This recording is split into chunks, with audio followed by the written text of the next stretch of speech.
Chapter 10, in which Christopher Robin gives Pooh a party and we say goodbye. One day when the sun had come back over the forest, bringing with it the scent of May, and all the streams of the forest were tinkling happily to find themselves their own pretty shape again, and the little pools lay dreaming of the life they had seen and the big things they had done, and in the warmth and quiet of the forest the cuckoo was trying over his voice carefully and listening to see if he liked it, and wood pigeons were complaining gently to themselves in their lazy, comfortable way that it was the other fellow's fault, but it didn't matter very much. On such a day as this, Christopher Robin whistled in a special way he had. An owl came flying out of the 100-acre wood to see what was wanted. "Owl," said Christopher Robin, "I'm going to give a party." "You are you?" said Owl. "And it's to be a special sort of party because it's because of what Pooh did when he did what he did to save Piglet from the flood." "Oh, that's what it's for, is it?" said Owl. "Yes, so will you tell Pooh as quickly as you can and all the others, because it will be tomorrow." "Oh, it will it?" said Owl, still being as helpful as possible. "So will you go and tell them, Owl." Owl tried to think of something very wise to say, but couldn't, so he flew off to tell the others, and the first person he told was Pooh. "Pooh," he said, "Christopher Robin is giving a party." "Oh," said Pooh, and then seeing that Owl expected him to say something else, he said, "Will there be those little cake things with pink sugar icing?"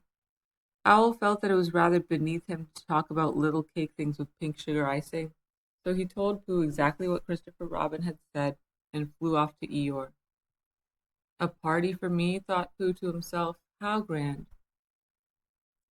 And he began to wonder if all the other animals would know that it was a special Pooh party, and if Christopher Robin had told them about the floating bear and the brain of Pooh and all the wonderful ships he had invented and sailed on, and he began to think how awful it would be if everybody had forgotten about it and nobody quite knew what the party was for, and the more he thought like this, the more the party got muddled in his mind, like a dream when nothing goes right. And the dream began to sing itself over in his head until it became a sort of song. It was an anxious Pooh song. Three cheers for Pooh. For who? For Pooh. Why, what did he do? I thought you knew. He saved his friend from a wedding. Three cheers for Bear. For where? For Bear. He couldn't swim, but he rescued him. He rescued who? Oh, listen, do. I am talking of Pooh. Of who? Of Pooh! I'm sorry I keep forgetting. Well, Pooh was a bear of enormous brain. Just say it again. Of enormous brain. Of enormous what? Well, he ate a lot. And I don't know if he could swim or not, but he managed to float on a sort of boat. On a sort of what? Well, a sort of pot. So now let's give him three hearty cheers. So now let's give him three hearty witches, and hope he'll be with us for years and years and grow in health and wisdom and riches. Three cheers for Pooh. For who? For Pooh. Three cheers for Bear. For where? For Bear. Three cheers for the wonderful Winnie the Pooh. Just tell me, somebody, what did he do? While this was going on inside him, Owl was talking to Eeyore. "Eeyore," said Owl, "Christopher Robin is giving a party." "Very interesting," said Eeyore. "I suppose they will be sending me down the odd bits which got trodden on. Kind and thoughtful." "Not at all, don't mention it. There is an invitation for you." "What's that like?" "An invitation?" "Yes, I heard you. Who dropped it?" "This isn't anything to eat. It's asking you to the party tomorrow." Eeyore shook his head slowly. "You mean Piglet. The little fellow with the excited ears. That's Piglet, I'll tell him." "No, no," said Owl, getting quite fussy. "It's you." "Are you sure?" "Of course I'm sure. Christopher Robin said, 'All of them. Tell all of them.'" "All of them except Eeyore?" "All of them," said Owl sulkily. "Ah," said Eeyore, "a mistake no doubt, but still I shall come. Only don't blame me if it rains." But it didn't rain. Christopher Robin had made a long table out of some pieces of wood, and they all sat around it. Christopher Robin sat on one end, and Pooh sat at the other, and between them on one side were Owl and Eeyore and Piglet, and between them on the other side were Rabbit and Roo and Kanga. And all Rabbit's friends and relations spread themselves about on the grass and waited hopefully in case anybody spoke to them or dropped anything or asked them in time. It was the first party to which Roo had ever been, and he was very excited. As soon as ever they had sat down, he began to talk. "Hallo, Pooh," he squeaked. "Hallo, Roo," said Pooh. Roo jumped up and down in his seat for a little while and then began again. "Hallo, Piglet," he squeaked. Piglet waved a paw at him, being too busy to say anything. "Hallo, Eeyore," said Roo. Eeyore nodded gloomily at him. "It will rain soon. You see if it doesn't," he said. Roo looked to see if it didn't, and it didn't. So he said, "Hallo, Owl," and Owl said, "Hallo, my little fellow," in a kindly way, and went on telling Christopher Robin about an accident which had nearly happened to a friend of his, whom Christopher Robin didn't know, and Kanga said to Roo, "Drink up your milk first, dear, and talk afterwards." So Roo, who was drinking his milk, tried to say that he could do both at once, and had to be patted on the back and dried for quite a long time afterwards.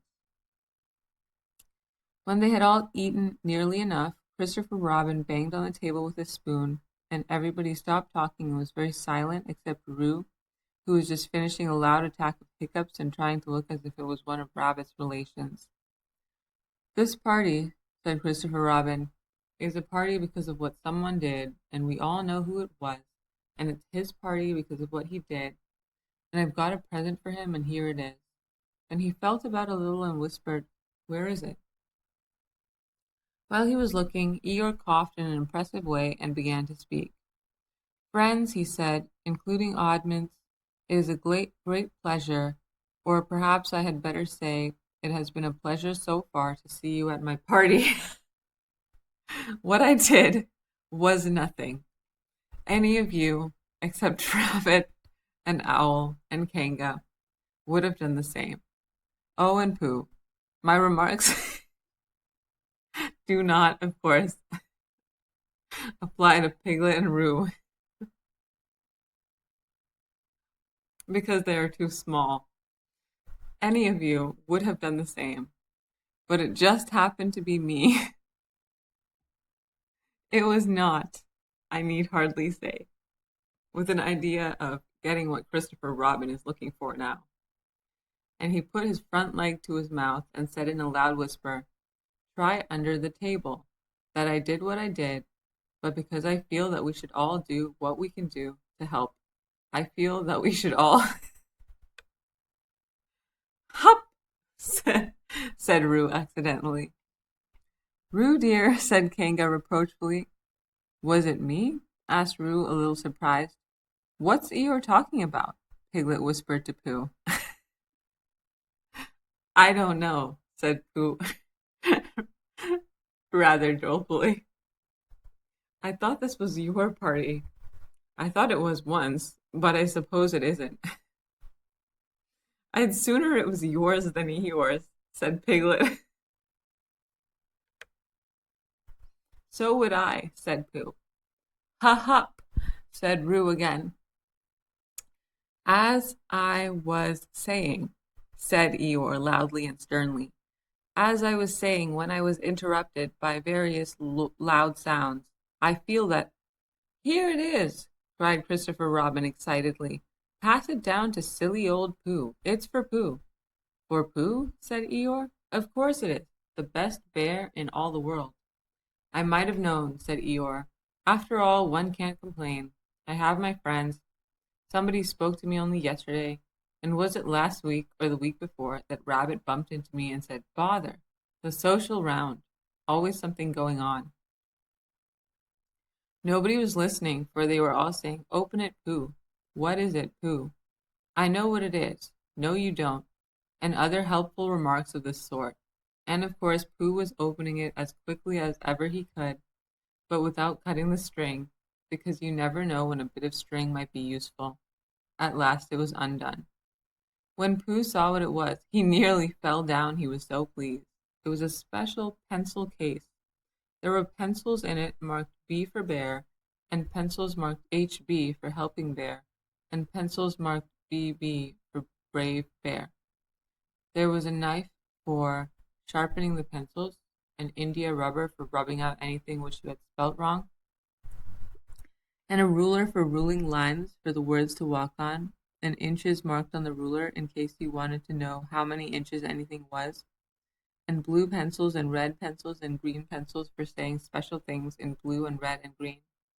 And all these lovely things were in little pockets of their own in a special case which shut with a click when you clicked it. And they were all for Pooh. Oh, said Pooh. Oh, Pooh, said everybody else except Eeyore. Thank you, growled Pooh. But Eeyore was saying to himself, this writing business, pencils and what not, overrated if you ask me. Silly stuff, nothing in it. Later on, when they had all said good-bye and thank you to Christopher Robin, Pooh, and Piglet, walked home thoughtfully together in the golden evening, and for a long time they were silent. When you wake up in the morning, Pooh, said Piglet at last, what's the first thing you say to yourself? What's for breakfast? Said Pooh. What do you say, Piglet? I say, I wonder what's going to happen exciting today, said Piglet. Pooh nodded thoughtfully. It's the same thing, he said. And what did happen? Asked Christopher Robin. When? Next morning. I don't know. Could you think and tell me in Pooh sometime, if you wanted it very much? Who does? Said Christopher Robin. He gave a deep sigh, picked up his bear by the leg, and walked off to the door, trailing Winnie the Pooh behind him. At the door he turned and said, coming to see me have my bath? I might, I said. Was Pooh's pencil case any better than mine? It was just about the same, I said. He nodded and went out, and in a moment I heard Winnie the Pooh, bump, bump, bump, going up the stairs behind him.